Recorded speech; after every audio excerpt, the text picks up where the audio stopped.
Hi everyone, my name's Ian McLaughlin and I'm a PhD student in neuroscience at the University of Pennsylvania. And for the past couple of years, I have been using Twitter as a live streaming platform to be able to interact with people live and take questions, and they bring up topics and they sort of guide the conversation. And I think of it sort of like if you've ever taken a college course in biology, maybe you've had a professor or maybe a teacher's assistant or teaching assistant who had office hours. And that's kind of how I see this. Just office hours with somebody who's studying neuroscience, where you can just bring up whatever you want, basically. And so I invite people to participate. I'm going to start posting on YouTube as you'll see this video. But if you want to, I take live calls, and you can call in. It's 267-579-2216. Or you can tweet at me. It's @_Anthropoid. And I have a podcast. It's called Wired to Be Weird, and it's on iTunes and Stitcher and Anchor, and pretty much where all fine podcasts are found. And so with that, here will be my first recorded, I guess live to tape, Ask Me Anything format, where we'll see what comes up. All right, thanks for watching. Hi everyone, my name's Ian McLaughlin, and I am a PhD student in neuroscience at the University of Pennsylvania. I study addiction and mood and anxiety in particular. Specifically, I study some of the neurophysiology underlying pathological levels of anxiety and stress and just sort of negative affect in general. I hope you're having a lovely Sunday. I hope you've had a great weekend so far. We saw Blade Runner 2049 last night, which was really cool. I can't believe it took me this long to see it, but yeah, really cool. Hey Asha, good to see you, and thank you. Hello, Elizabeth.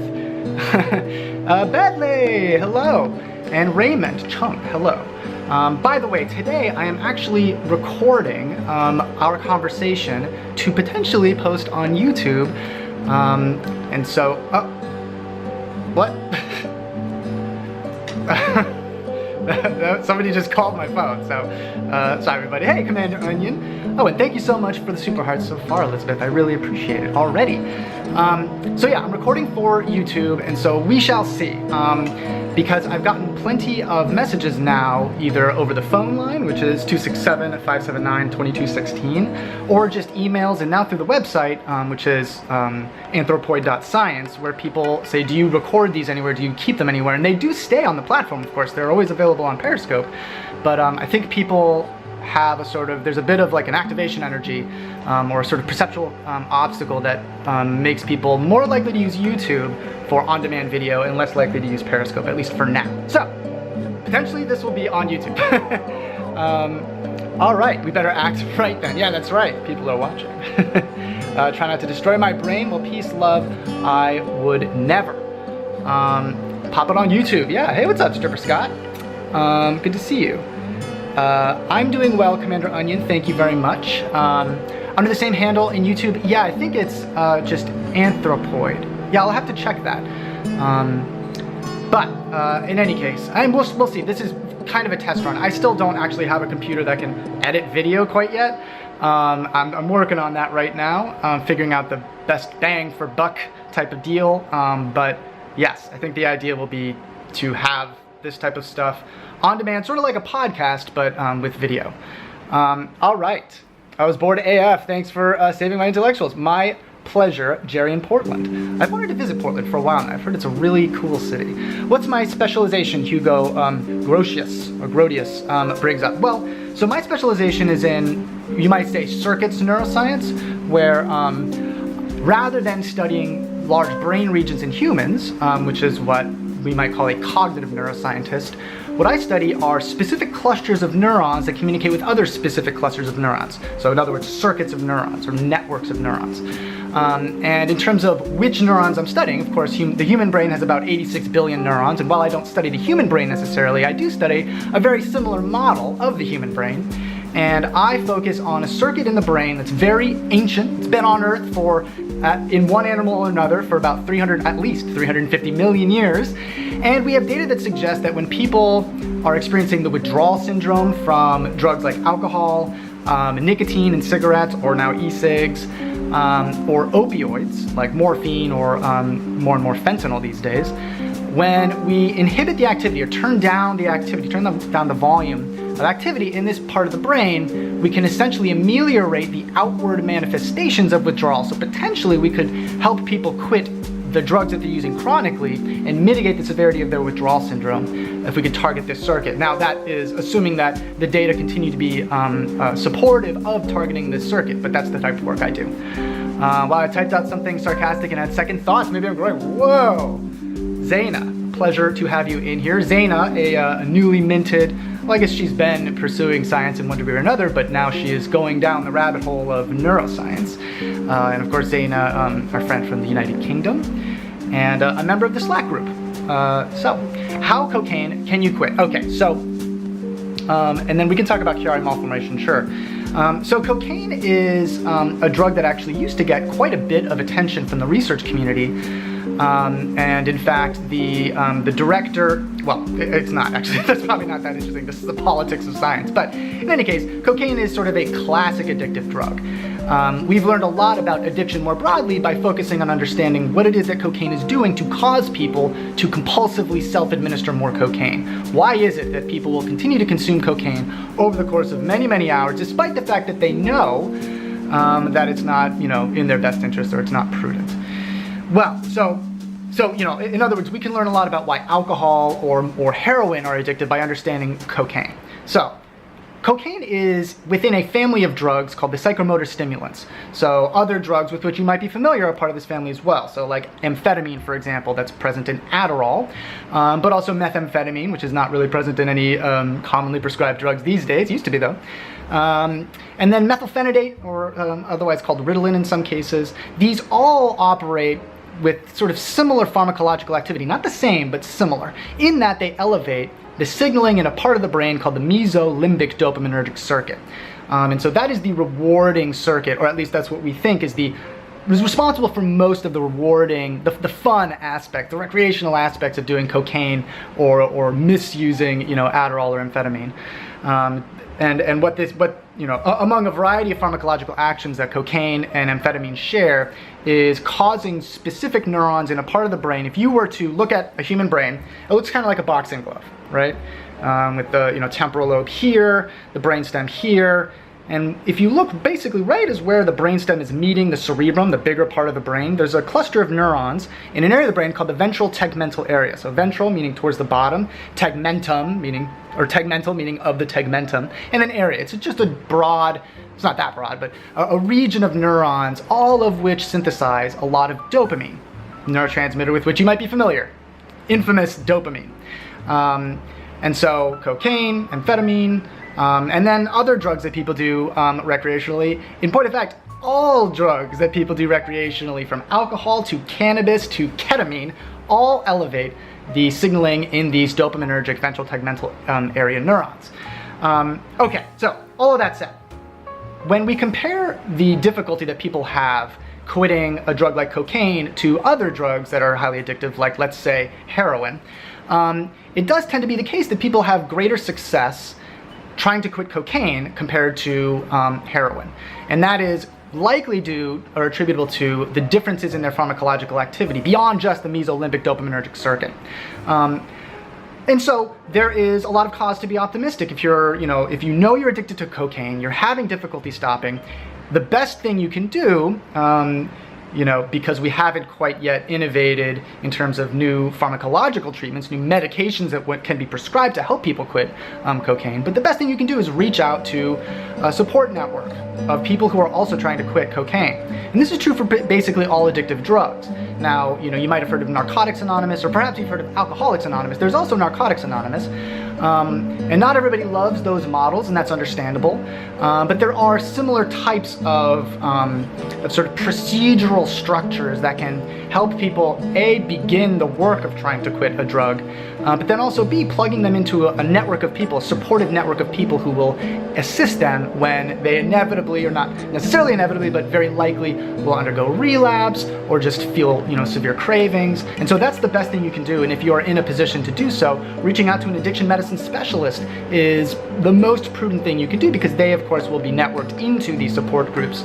But looking down the line even further, there is a lot of basic science that's innovating on new potential treatment avenues to help people quit cocaine specifically. So this is, for example, the use of vaccinations against the pharmacological effect of cocaine, and so on. But like Dr. Drew. So Dr. Drew, you know, I think a lot of people put Dr. Drew or Andrew Pinsky in the same category as other sort of TV physicians, like, for example, Dr. Oz. And while, you know, I certainly have my own, as a PhD student in neuroscience, I have my own issues with the decision to make a TV show about recovery. I understood the rationalization, but I think ultimately it was not the best decision. It was counterproductive. Stipulating that, Dr. Drew was one of the early pioneers of addiction medicine. You know, there was certainly a time where there was no medical confrontation of addiction beyond essentially like a moralistic one, where people were basically saying you're, you know, morally weak or you lack the willpower. And so he participated in the sort of early days of developing more sophisticated treatments for addiction. So, and also, you know, for years I grew up listening to a radio show called Loveline. Maybe some of you are familiar with it. It's part of the reason probably that I enjoyed this so much. And, you know, he was legit. Just like all physicians, he's a bit reductionist compared to a scientist. But that's, you know, a part of being a doctor. You have to come to conclusions and diagnostic decisions. But all that said, Dr. Drew is, I would argue, in a different league compared to somebody like Dr. Mehmet Oz. Oh my God, Loveline, yeah. Dr. Drew is a big advocate of the 12-step programs. Yeah, I mean, he always has been. And I mean, part of the rationale for that is there really are not that many alternatives. Just realized I wasn't going to be able to hear your phone. And so, and it is true, we still don't really have highly effective means of confronting addiction.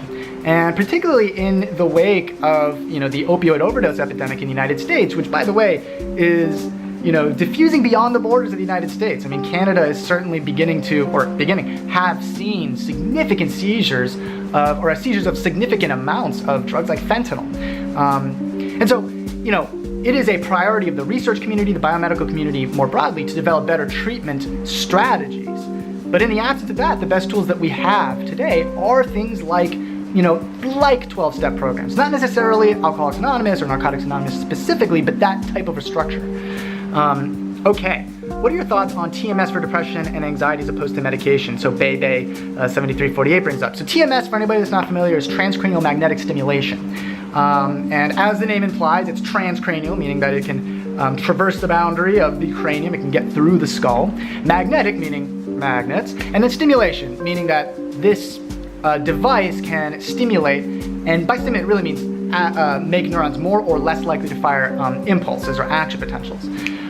So that's TMS. And basically what it looks like is you go into a physician's office and they will have this fancy magnet device basically, and they can basically move it over a part of your skull. You don't have to shave your head or anything like that. There's no surgery involved. It's non-invasive.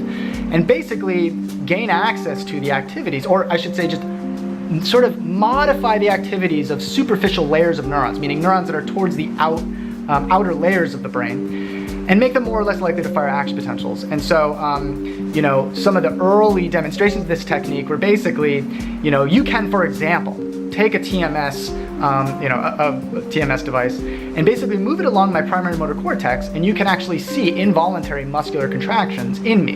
You know, our primary motor cortex is basically a strip of brain that goes, basically, if you divide the brain in half, front to back, there's a strip that goes like that, and it basically is a strip, it's a map of your body. So there's a part of that strip that is associated with your shoulder, with your bicep, with your, you know, forearm, with your legs.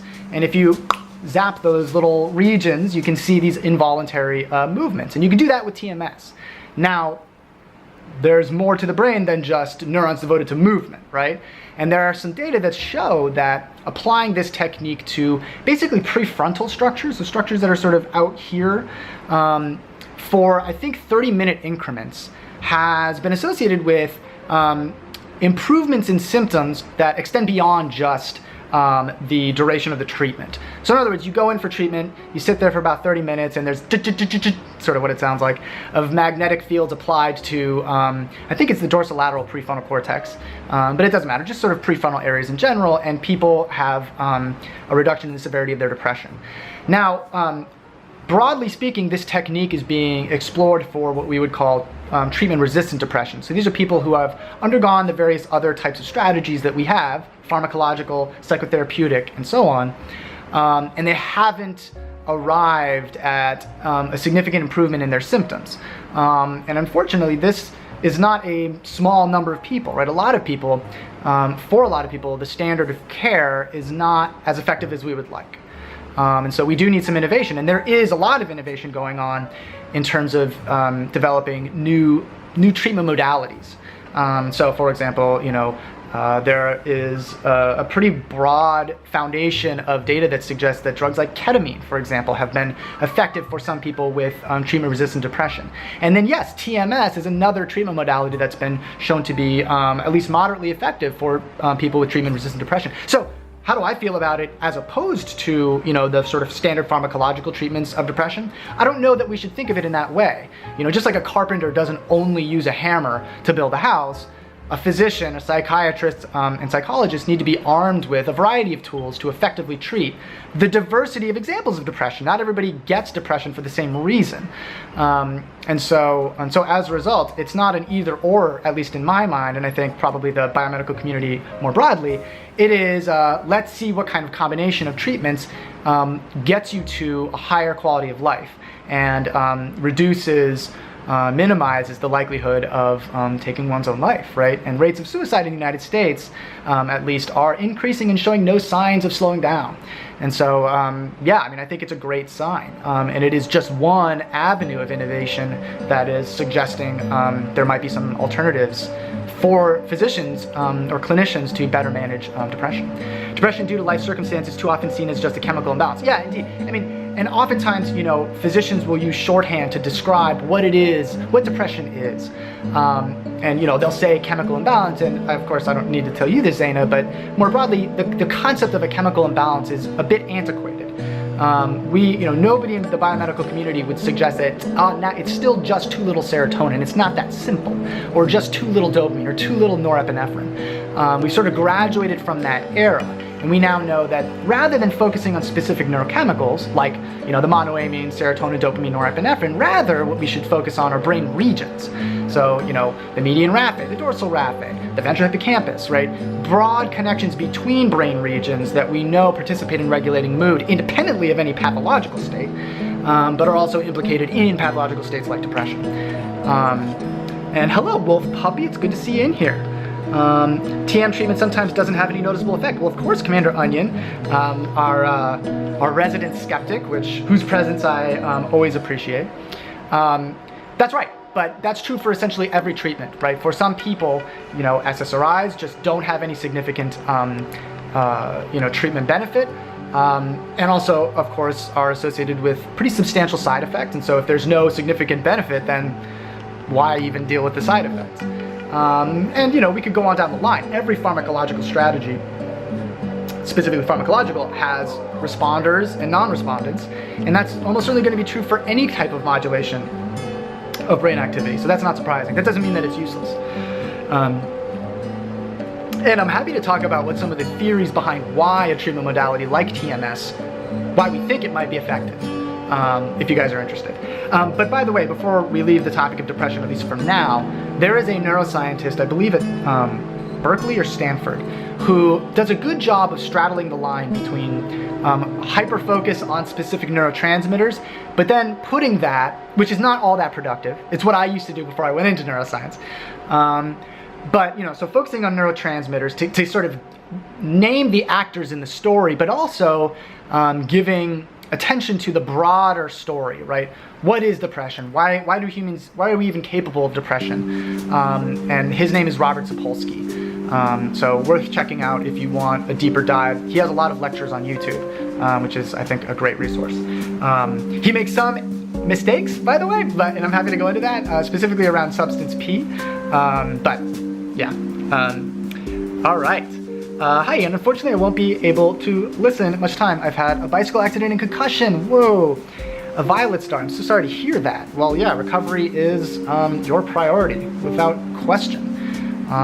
Best of luck on your recovery. I hope that you saw a physician because recovery from concussion I think oftentimes is sort of perceived as being akin to any other injury, right?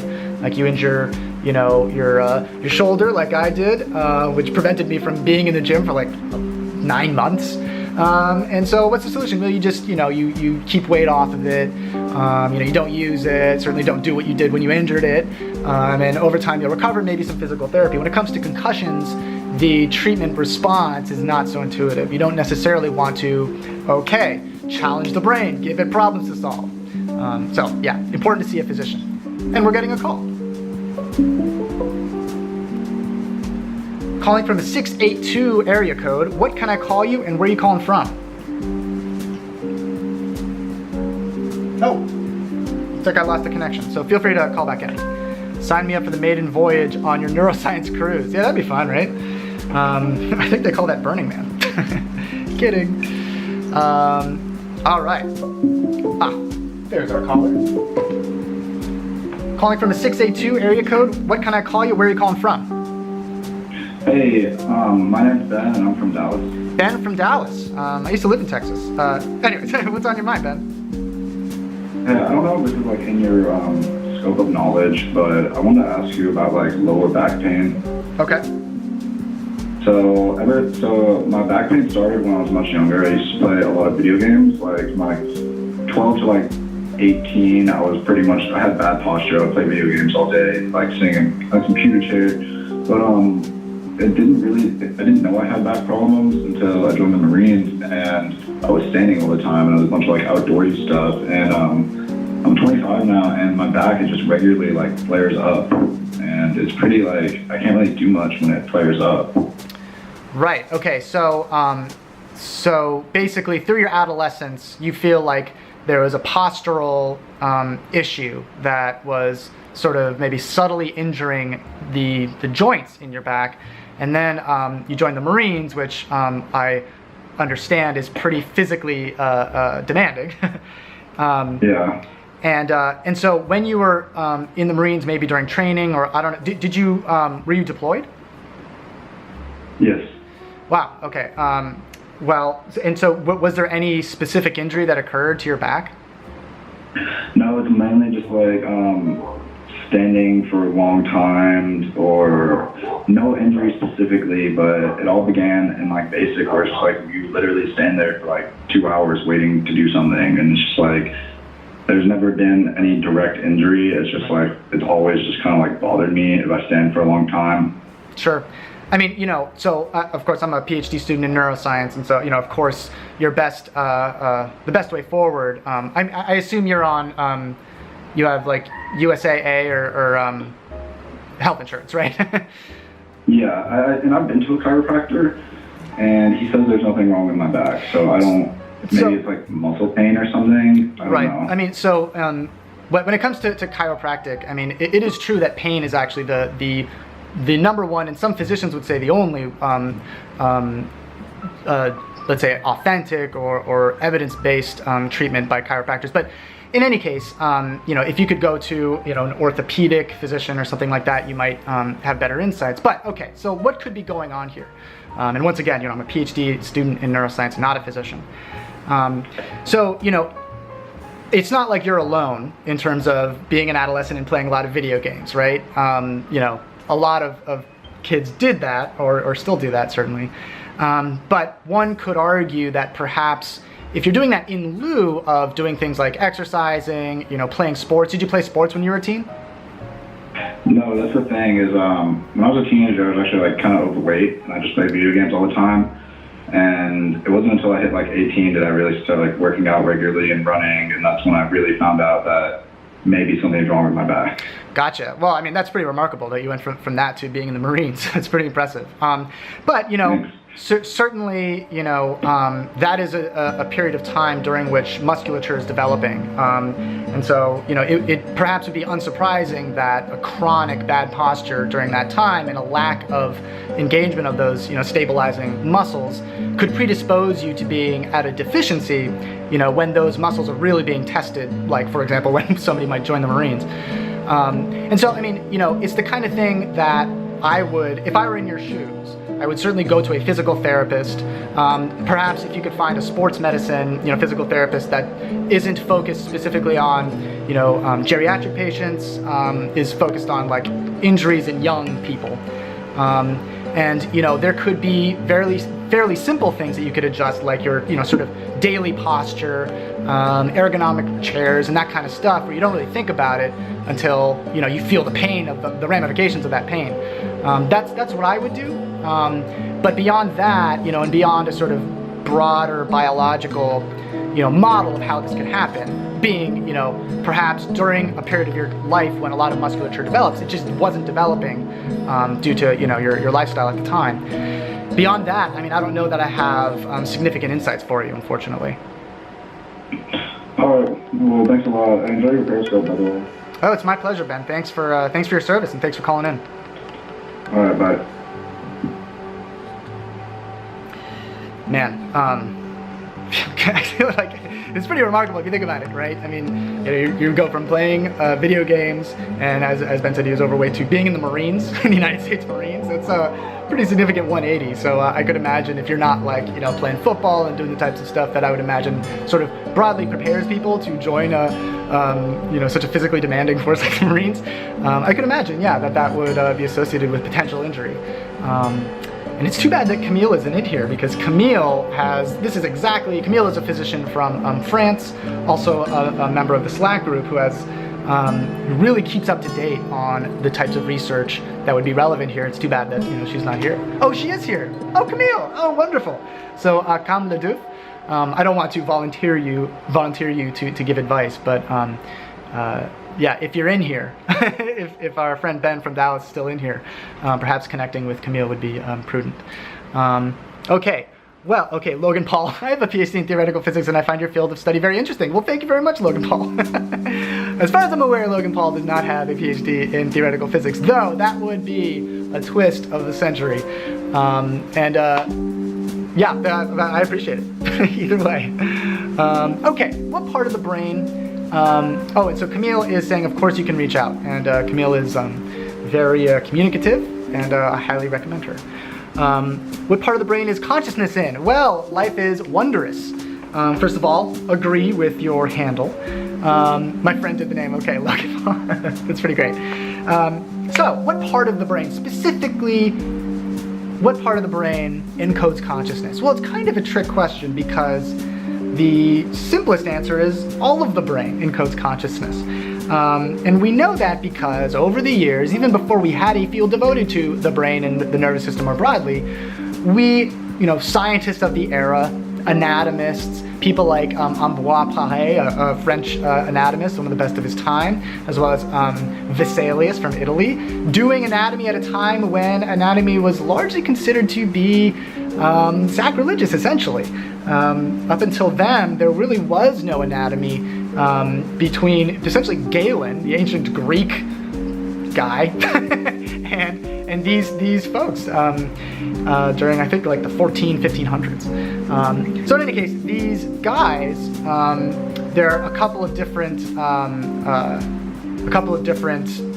instances in history that are oftentimes referred to, but they observe that when you lose a specific part of the brain, you essentially lose a specific component of consciousness. So for example, if you lose a part of your occipital lobe, essentially the back of the brain, you can still be awake, you can still interact with the world, you can still hear things, say things, think things, remember things, but specifically your vision will likely be disrupted in either subtle ways or more overt ways. Perhaps you'll be blind, functionally blind, or perhaps you'll have difficulty explaining what specific structures in your environment are. You can look at a chair, you can draw a chair, perhaps you could describe what you might do with the chair, but you have difficulty just saying, that's a chair. So there are some odd abnormalities that can arise from just specific damage to one part of the brain.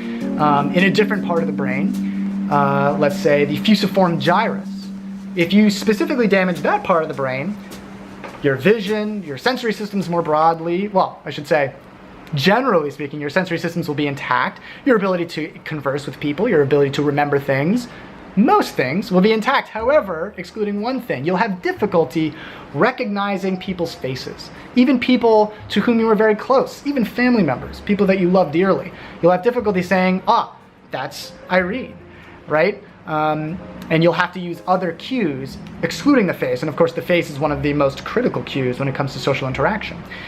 And so the short answer is the whole brain is involved in consciousness. However, if you're interested in the minimum anatomy, the minimal anatomy necessary to encode human consciousness, there is work that has been done in pursuit of that. And it's sort of difficult to do because generally speaking, what we're talking about is how much of the brain can you strip away before you no longer are capable of encoding consciousness. And when I was a TA for essentially intro neuroscience for college students here at Penn, one of the, we're given a fair amount of freedom to cover other things that weren't covered in class. And one of the things I covered was, because a lot of people are interested in this topic, was, okay, what is the hypothetical, consciousness circuit? And essentially it is this very broad circuit that spans the forebrain, the hindbrain, the midbrain, and it has this humorously long name. And so, it's a very distributed circuit that is necessary for the encoding of consciousness. So the reality is the whole brain participates in consciousness, but the more complicated, nuanced response is that the entire brain isn't necessary for consciousness. Well, Sage-O-Matic, thank you very much. I like you too, buddy. All right, how can they encode consciousness? They don't know what it is. Well, I mean, I guess I'm not quite sure what you mean by that. That would be almost like saying, how could an engineer contribute or encode a component of, develop a component of the iPhone, an engineer at Apple, because it's not like they're making the whole iPhone. No, well, they manufacture, or they participate in the, the programming of the software, or they manufacture the chips that are used, right? You don't need to necessarily be a master of the entire process to contribute to a broader process. Consciousness is, after all, as we describe it, an emergent property of the brain. It is greater than the sum of its parts, essentially. It came through from time to time. Keep up the work. It's my pleasure, Sage-O-Matic. Thanks for coming through. All right. The pineal gland. Okay, can I ask a question regarding the primal gland function, pineal gland? It would be my pleasure, Greek lady. In fact, believe it or not, as you're preparing your comment, I study a part of the brain that likely evolved over hundreds of millions of years as some people used to call it, some old school anatomists used to call it the stalk of the pineal gland. They're pretty close anatomically speaking. So the pineal gland is near and dear to my heart. However, I believe, much like perhaps Kim Kardashian, the pineal gland receives disproportionate attention from society at large. I don't know why I made that comparison. Yeah, the pineal gland is like the Kim Kardashian of the brain. All right, wow. Zaina, not a fan. Unknown Martyr is bringing up the Amanita muscaria mushroom. Happy to talk about that if you'd like. Okay, which part of the brain is the cannabinoid system, Tabitha brings up. And I'm keeping my eye out for the pineal gland. Okay, so tumor, I don't know if, maybe you did comment. Okay, with a tumor on the pineal gland, can it be affected and how? Sure, and then we can talk about, what was the other? Well, we can talk about, the cannabinoid system. It'd be my pleasure. So it is true that one can develop tumors in or around, in or around the pineal gland, as well as the pituitary gland, and absolutely they can affect the signaling emerging from those brain regions. And because of what the pineal gland or the pituitary gland, or these sort of more primitive, and I mean that evolutionarily speaking, meaning that we can go down the evolutionary tree to pretty simple organisms, and they will have something like a pituitary gland or like a pineal gland. And in fact, when it comes to the pineal gland, there's some really interesting phylogenetic conversations that we can have. From what did the human pineal gland emerge? What was the pineal gland doing in simpler animals? Interesting conversation to have. But broadly speaking, what a tumor is sort of unrestricted or unbridled cellular growth, right? It's abnormal division of cells.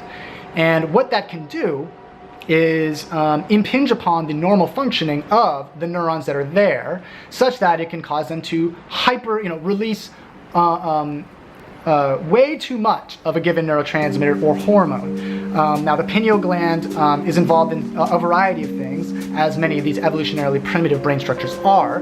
Most relevantly to our daily lives, perhaps, is its participation in the circadian rhythm. The pineal gland synthesizes a very famous neurotransmitter with which you're probably familiar and you didn't even know is a neurotransmitter, called melatonin. And so, for example, we know that if you remove a pineal gland from the brain of, let's say, a bird that also has a circadian rhythm, what we see, I no longer sleep. There we go, it's just about to get there. What we see is sometimes called a drifting circadian rhythm, where rather than going to sleep at about the same time every night, waking up about the same time every morning, they will basically just continuously go to sleep later and later, day by day.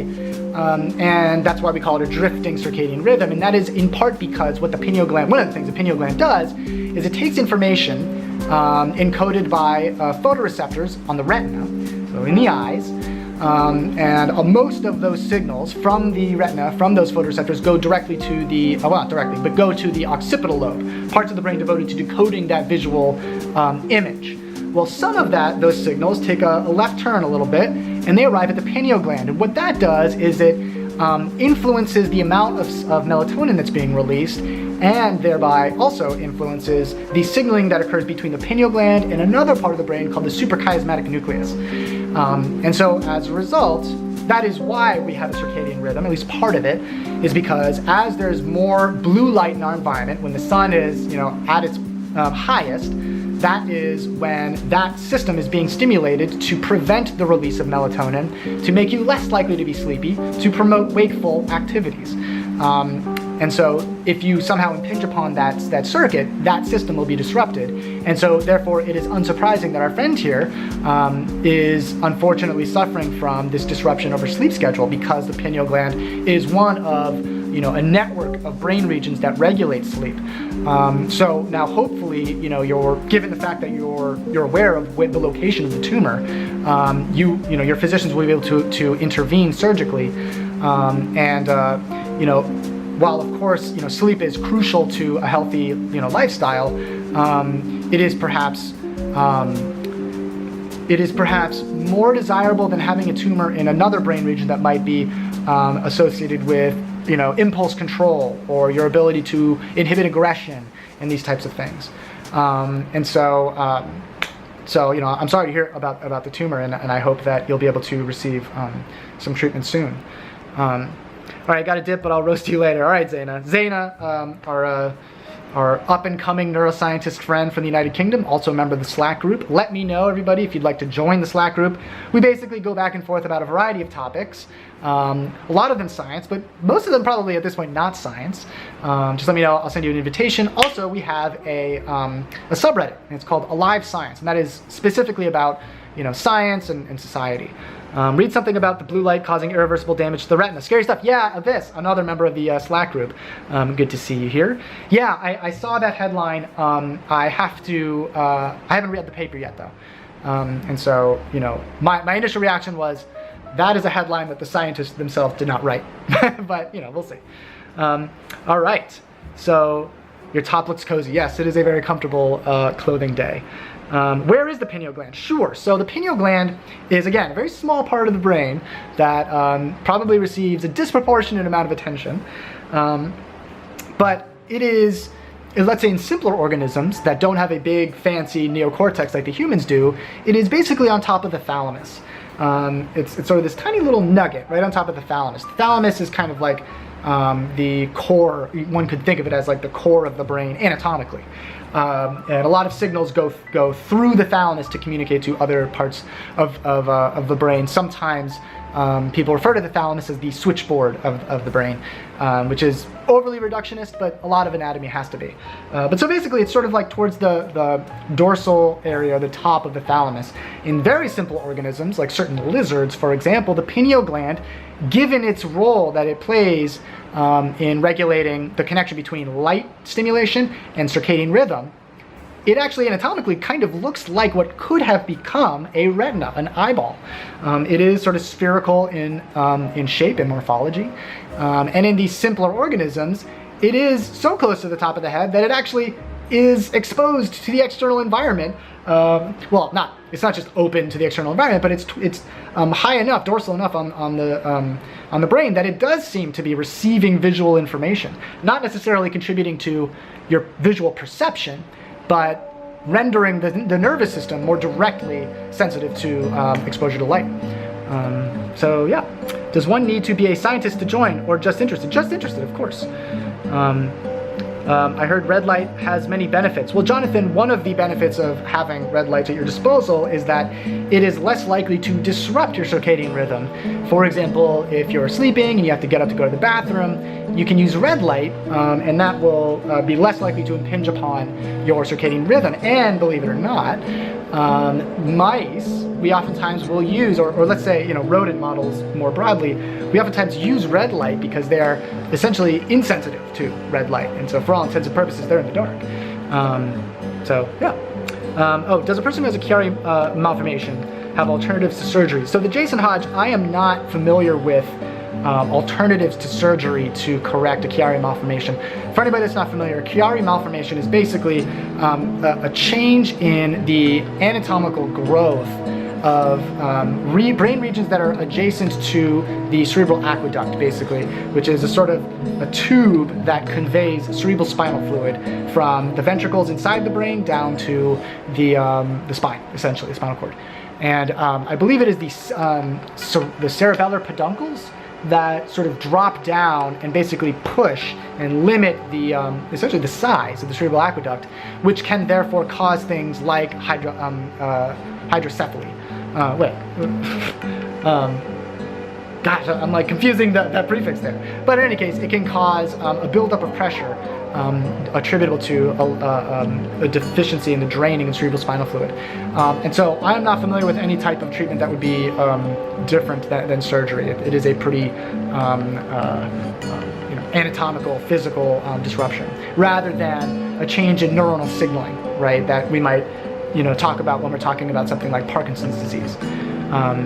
Blue light filter glasses, any evidence? So yeah, Camille, those types of glasses have been used for so many things, and I haven't seen any sort of performance increases. So for example, like some people, I remember when I was playing lacrosse in high school, some people would wear those glasses because it ostensibly improved their ability to see the ball, which I can't imagine why that would be the case.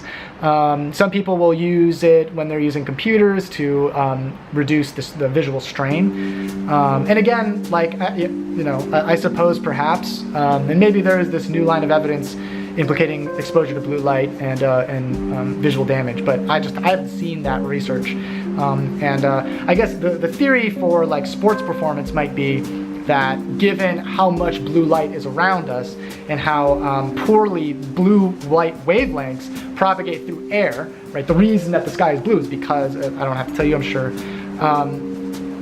is because there's so much hydrogen in the atmosphere, and so light passing through will, appear blue to us. And so yeah, like, I know that like signs, for example, that are blue are less visible over long distances and so on. So perhaps the concept is that you are eliminating that kind of noise, that visual noise, but I haven't seen any evidence that it actually significantly improves performance. So do you understand CRISPR? Sure, actually we've used CRISPR to make some animal models. Blue light glasses help remove money from your wallet, indeed. And thank you very much, Leonora, for these super hearts. I really appreciate it. And Linda, thank you very much, Love and Moko, for the super hearts. I appreciate it. Oh, and I always forget to do this, but thank you to the members of the Patreon. I really appreciate that. And I am, as I said, recording this now with a camera that I've had for a while, but I haven't had a computer that's honestly capable. My computer is basically just barely capable of doing audio editing. Like my GarageBand constantly crashes. My computer is, and I'm kind of proud of this, it is 10 years old. I got it in 2008, and I've upgraded its components, but it is definitely on its last legs. And so I really appreciate those that have contributed to the Patreon and through Super Hearts and through PayPal, of course. As I always say, and I don't know that you even care about this, but I do assure you that all those funds are going towards equipment that will improve my ability to produce content like this. And so again, I really appreciate it. Yeah, it means a lot to me. Are brains getting bigger through generations? My boss brings up. Well, okay, and then Greek Ladybug is asking, can the pineal gland be removed? No, you don't have to ask. You don't have to apologize. I apologize for not picking up on each topic and speaking more succinctly. But yes, it can be removed. It can, and you'll have to alter your lifestyle because again, the pineal gland is important for circadian rhythm function, as well as some other endocrine function. But it is not like removing the reticular activating system, right? It's not like a crucial component of your sort of automatic life-sustaining activity. Okay, so now, are human brains getting bigger generation by generation? I can understand what the theory behind, or why one might think that would be the case, right? Humans are, after all, IQs are increasing, so humans are, by one of the measures of intelligence, are getting smarter, more intelligent relative to prior generations. And there's some interesting research that I bring up kind of regularly because it is so surprising. Like even my mentor, a very senior scientist in neuroscience, on the board of parts of NIH and so on, or on the board, on committees, even she was surprised. And the chair of neuroscience here at the University of Pennsylvania, he was surprised. But in any case, yeah. So kids are getting smarter and smarter, and so intuitively, one might suspect, oh, well, that is because their brains are getting bigger, right? Given the size of the human brain compared to, let's say, a mouse, and given how much more intelligent humans are than mice, then it sort of, it logically follows that bigger brains equals bigger intelligence. Well, while that is broadly speaking true, there is a correlation between, intelligence and sort of numbers of neurons. It does not track perfectly. So in other words, a bigger brain doesn't necessarily inevitably mean more intelligence. There are, after all, animals on Earth that have bigger brains than humans have. Elephants, for example, some whales have bigger brains than humans have, but I think you'd be hard-pressed to find somebody who would unironically argue that these animals are more intelligent than humans. And so there is something unique to, or the hypothesis would be, therefore, there is something unique to the connectivity of the human brain that is what renders it more intelligent than these other animals. And another component, another piece of this puzzle as to why it is that bigger brains don't necessarily mean greater intelligence, there are certain developmental disorders that are associated with increased size of the brain, but they're associated with intellectual deficits. So while it is true that kids are getting smarter and smarter by some of the objective measures of human intelligence, it is not because their brains are getting bigger. All right. Yep, the size doesn't matter, Rosie says. Good evening from the UK. Good evening from Philadelphia, Pennsylvania, the United States. I would say smaller for all those using smartphones. For thinking, well, believe it or not, Knight Rider Tunes. Listen, I would have instinctively agreed with that perspective. However, there is not a lot of evidence to suggest that just the prevalence of electronic devices, smartphones, computers, and so on, not a lot of evidence to suggest that they're making humans less intelligent, and there is some evidence to suggest that it's actually doing quite the opposite. And here is a sort of philosophical, softball for you to slam out of the park if you'd like, or for you to catch and consider, and that is that the human brain, probably the most evolutionarily impressive component of the human brain, or aspect of it, is its adaptability. It's capable of adapting to so many different environments, to solving new problems, to being creative. And while it is capable also of storing information, it's actually not as good as computers. We already have computers on Earth that are superior to humans at storing information. They're very good at it. Hello, John. And so, one alternative perception would be, okay, so now we have devices that we can essentially offload the responsibility of memorizing things like, phone numbers, or memorizing certain equations, or whatever it might be. Memorizing just rote facts that are not necessary for higher order cognition, being creative, brainstorming, doing things that the human brain still is vastly superior to computers at doing. And so perhaps it is just freeing up the human brain to focus more on what it's actually uniquely good at, which is being creative. Not saying that that's necessarily true, but just saying the brain is a muscle, less used, loss of muscle. Well, but the brain is not a muscle, right? Now there is an aspect of use it or lose it, which is true for muscles, right? If you don't engage a muscle, let's say if you are, confined to a bed due to some kind of disease, your muscles will atrophy. So there is a use it or lose it component to muscles, but the brain is not a muscle, right? The brain is a messy, mass of 86 billion neurons and about as many glial cells that are connected in very specific and precise ways. They're overlapping each other, they're interacting with one another, they're interfering with one another. And it is constantly undergoing neuroplasticity, right? As a function of its own environment.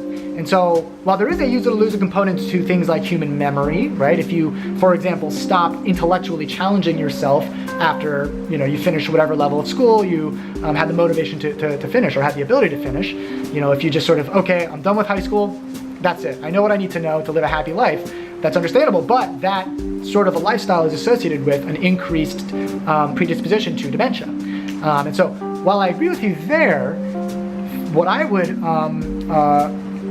submit to you is that it's not just using the brain, right? That is important. It is what the brain is doing that's important, right? You can use the brain, for example, to mow a lawn with toenail clippers, right? You're using your brain. But is that the best possible application of the brain? Probably not. So, where can I find the best neurosurgeon in the USA? Anyone. Well, there are a lot of there's actually not that many neurosurgeons, but there's plenty of neurosurgeons that are capable of surgical, of removing a pineal gland tumor. I would imagine that there also are some in Canada, but of course you're always welcome to come to the United States and do it. Really, okay, if I were in your position, I was just looking for, competent neurosurgeons, I would just go to, I don't know where you live in Canada, but there are plenty of institutions along the border of Canada that are very great. Mayo Clinic, for example, I believe in Rochester, Minnesota, one of the best in the world, but all throughout, Washington, Oregon have excellent, Toronto, yeah, so the Mayo Clinic is nearby, but there are plenty of fabulous, biomedical centers in Canada and in the United States. And if somebody has gone through the training to become a neurosurgeon, when it comes to neurosurgery, it's tough to get there if you're not pretty competent, right? I have some friends who went through medical school and they're going to become orthopedic surgeons, which is very intense. It's essentially like carpentry of the bones. They literally use like mallets and like buzzsaws and stuff. It's pretty gruesome. But they talk about, when somebody's going to medical school, they have to do rotations, right? And so they'll do a rotation in, Eager, WD. They'll do a rotation, for example, with like a neurosurgeon or emergency room surgeon, and they will, chisels, exactly. And they'll say, they have like a very almost military perspective, where if you have shaky hands, the physician, the surgeon will just say, no, this is not for you. You shouldn't pursue this anymore because you just won't be good enough. And that's not necessarily how it works with all types of medicine. So that, if you are in a room with a neurosurgeon, they are competent. But of course, neurosurgery is arguably the most challenging kind of surgery that one can pursue. So it's not like, so long as you have a neurosurgeon, they're going to be capable of magic. But like the special forces, it's the longest training, I believe. Still, it's the longest training that one can go through. But what else are they going to use? Star Trek lasers? Yeah, exactly. Well, they can use, for example, actually, I don't know if it's used in the brain so much, but the Da Vinci, they like robot-assisted, surgery. So any, neurosurgeon that you have access to is going to be very sufficiently competent. I once read intelligence comes from what's exposed during gestation and growth of the baby. So Tabitha, that's an interesting point, right? We do know that, of course, a whole lot of development occurs within the womb. Of course, the nervous system is, still developing after a baby is born, but a lot of the very important foundational development is occurring in the womb. That era of development is extraordinarily complicated. It is, of course, largely genetically determined, but there's plenty of evidence to suggest that the environment of the mother can also influence the trajectory of development.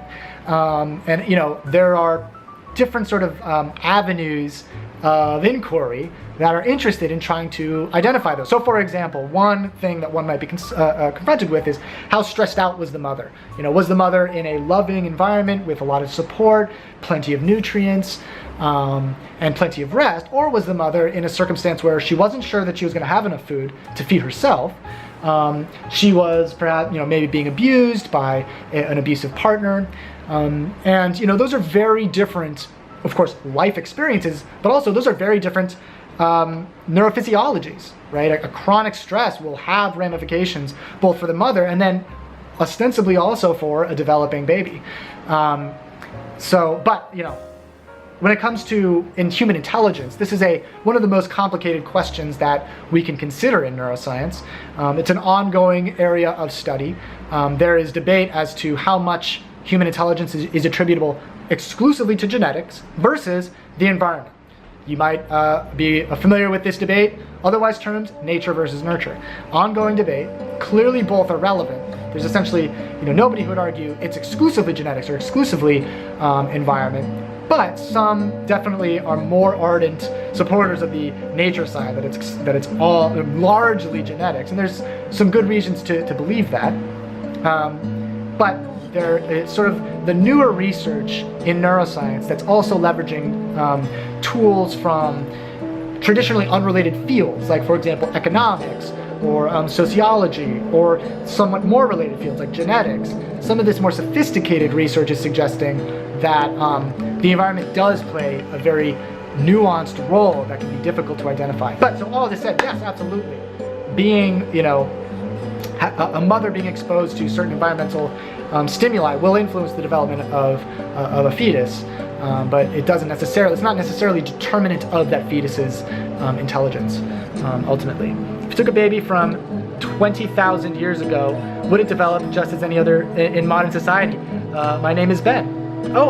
Perhaps this is our veteran, Marine veteran. Yeah, it's an interesting topic, right? Broadly speaking, when we think about human biology, broadly speaking, it's remained fairly unchanged for many thousands of years. It's of course impossible for us to know with any degree of certainty just how different a modern Homo sapien brain, some people call it the Homo sapien sapien, the modern human brain is to Homo sapien. There are obvious anatomical differences between Homo sapien and other hominids, but it's because we don't have any soft tissue that goes back that far. What we have to do is extrapolate from other types of biological indicators like bone morphology, right? So how much space is there for a brain in the skull? And generally speaking, scientists will argue that the human brain has remained largely unchanged for 20,000 years plus, which is a remarkable thing once you consider the implications of that, right? So this brain has existed on Earth for thousands and thousands of years, but if you just go back 50 years in the modern human experience before the advent of the internet, think about how different life was just for our perhaps grandparents or great-grandparents, depending on how old you are, or for your parents, depending on how old you are. And so just the fact that the human brain, maybe 20,000 years is too long for you. Let's just say 2,000 years, right?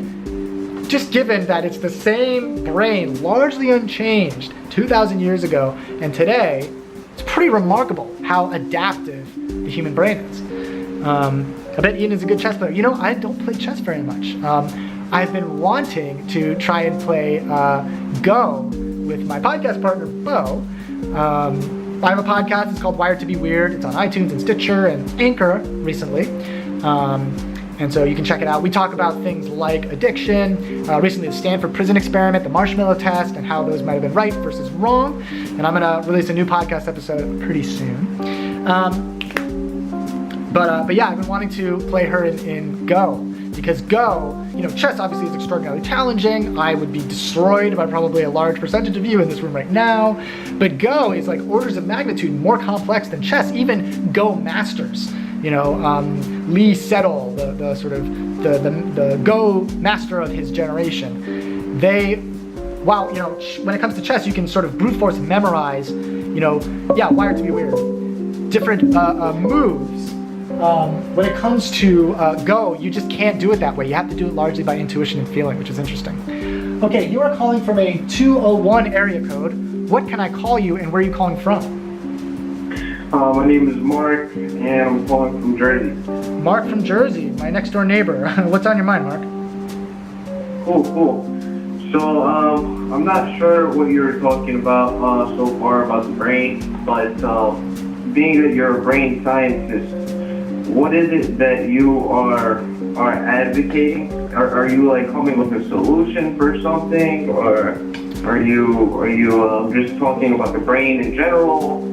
Sure. Or yeah. So I mean, for a variety of reasons. When in terms of having conversations with people outside of science, it's just not a lot of people in this country and certainly the world are able to sort of hang out and just chat with somebody in science. And so that's sort of how I see these conversations that I'm having with you guys.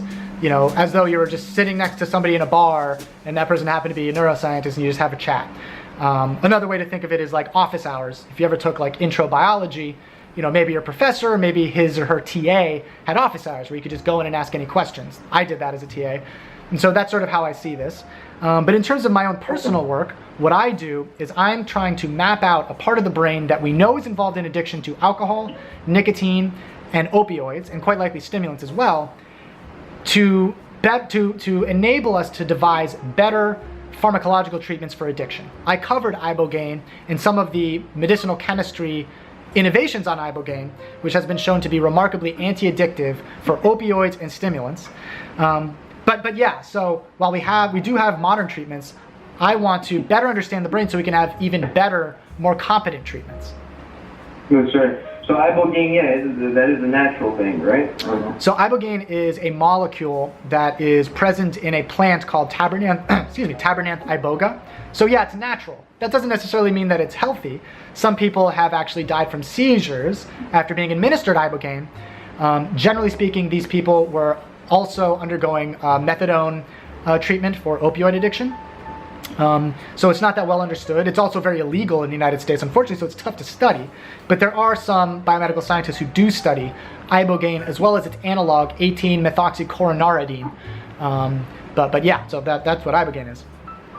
So I just have two more questions. Sure. Two more questions really quick. So are you a firm believer in pharmaceuticals, or are you okay with other natural means? So I'm in the camp of whatever works. Addiction is one of the central challenges in biomedical science of the modern United States, particularly opioid addiction. Rates of overdose are increasing and showing no signs of remitting.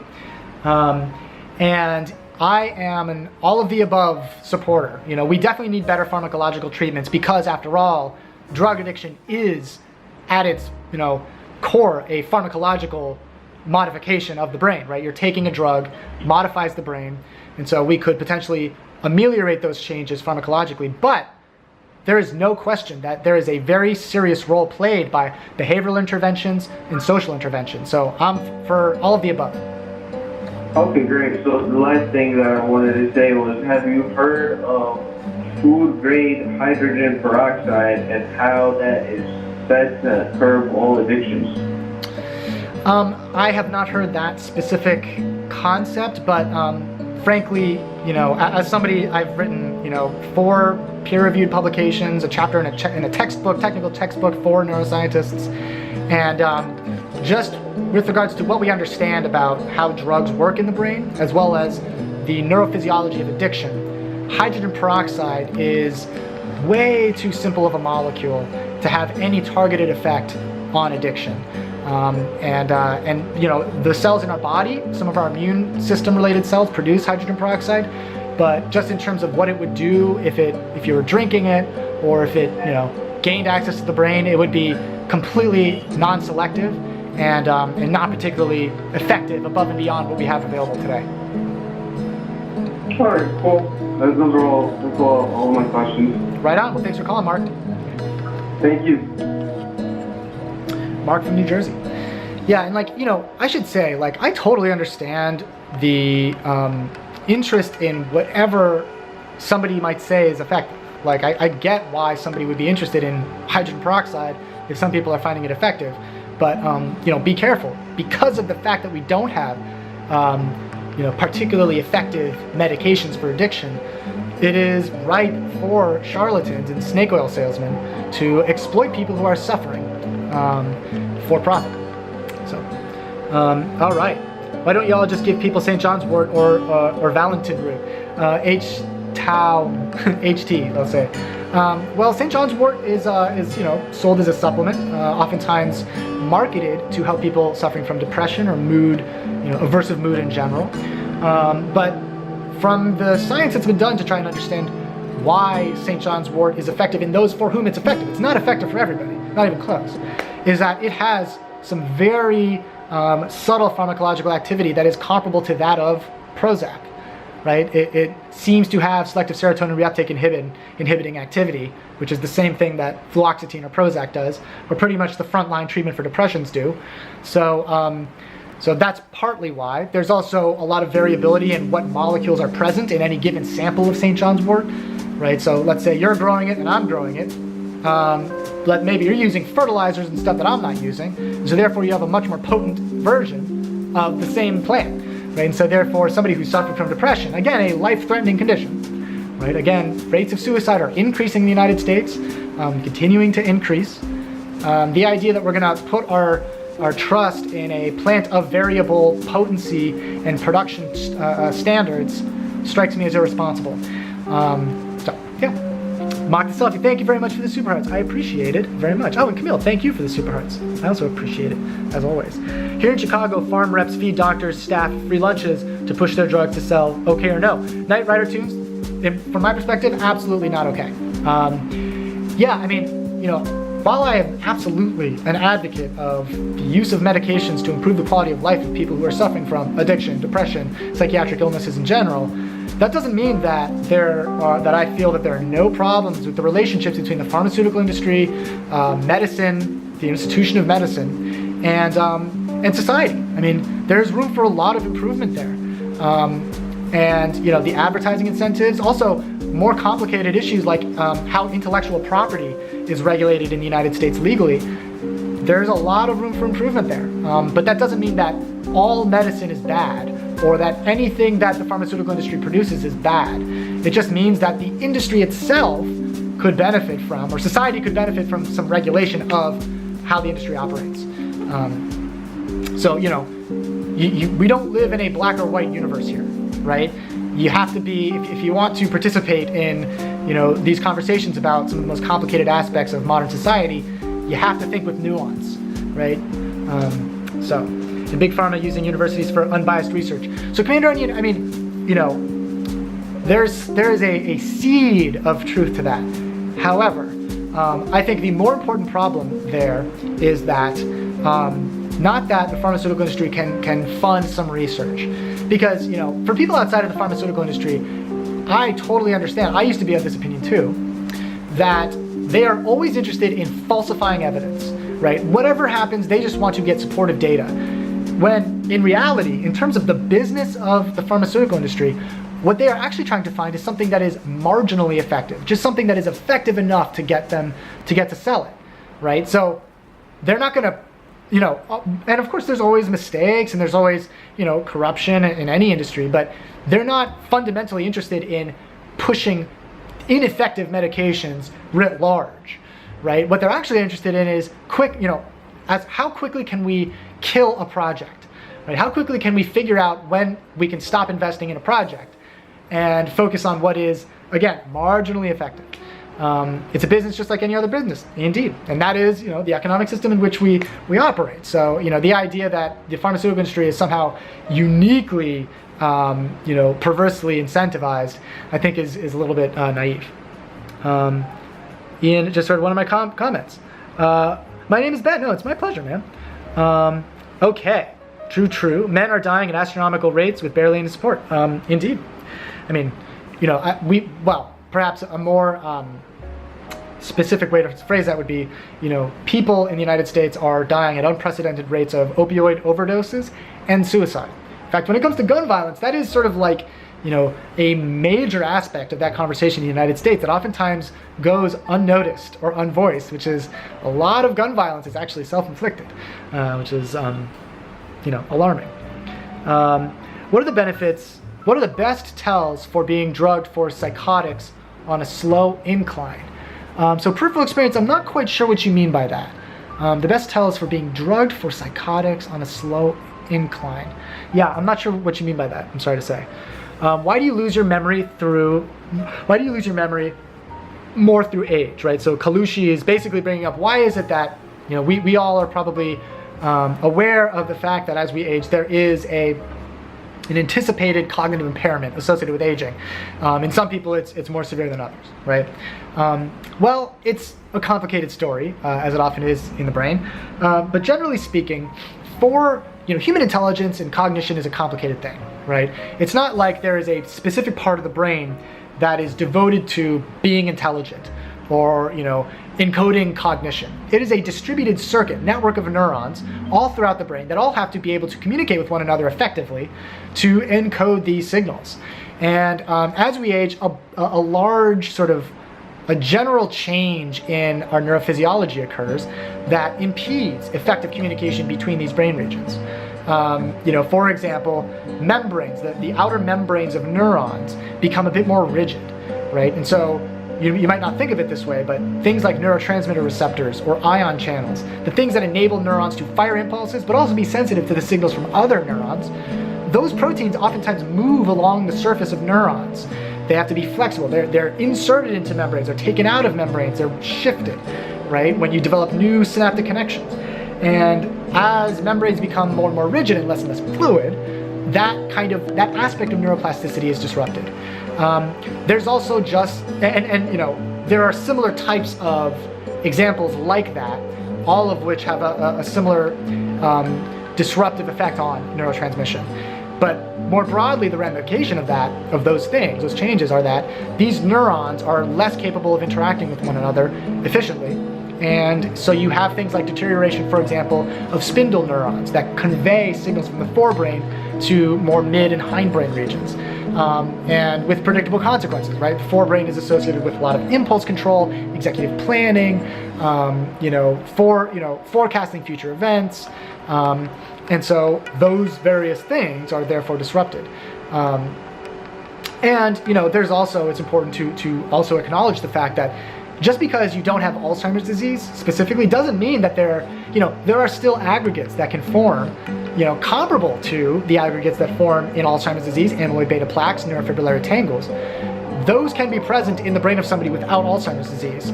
And, one potential consequence of that is, okay, so maybe they haven't surpassed the threshold of cognitive impairment that we would immediately recognize as, that's somebody with Alzheimer's disease, right? But there still could be cognitive impairment. It's just not, super threshold. It's just not disrupting their daily life. And so, all of these various things sort of conspire against us as we age. Because if you think about it in a more sort of evolutionary, a broader perspective, what drives evolution is essentially reproduction, right? And all the other things that we do, again, from an evolutionary perspective, is to promote reproduction. And we reproduce, our reproductive age is fairly young when we think about how long we have the privilege of living these days. And so there's just not a ton of selective pressure to preserve cognitive acuity for the duration of our life. And so we are now, because we are able to live much longer, given better nutrition, given better hygiene, given better medicine, of course, now there is selective pressure, right? But it's societal. And so now we're asking these questions. Okay, given the fact that we're living, 60, 70, 80, 90 plus years, what can we do to intervene to prevent these types of these domains of deterioration? And I'm happy to talk about some of those if you're interested. That's one of I have it written on my whiteboard. That's one of the upcoming podcast topics is longevity, aging, and sort of enhancing longevity research. There's also an argument for the rise in cancer this brings up. Absolutely, right? Age-related diseases and disorders, generally speaking, right? We're seeing an increase in the prevalence of conditions that are classically associated with aging, Alzheimer's disease, dementia more broadly, but also cancers and so on, because at least in the United States, the baby boomer generation is getting to the age where these types of age-related conditions become more likely. Do you ever discuss Parkinson's? Joey's girl, absolutely, I'm happy to discuss Parkinson's disease.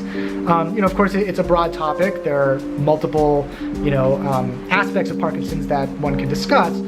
Fundamentally, what's going on in the development of Parkinson's disease is the progressive deterioration of neurons in the midbrain, in an area of the brain called the substantia nigra, that that synthesize a lot of dopamine and that participate in refining motor activity. I want to know how to tell if my dad had it. Oh, had it. Of course, the easy response would be, go talk to a physician. It sounds like perhaps your father's passed away. I'm sorry to hear that. But if your father was consulting with a physician for any malady that he might have been experiencing, then your physician might have some insights. But the classic symptoms of Parkinson's are the Parkinsonian tremors. So these are involuntary, what appear almost like spasms that can occur because of the loss of those dopaminergic neurons. But it's worth noting that is not the sole symptom of Parkinson's disease.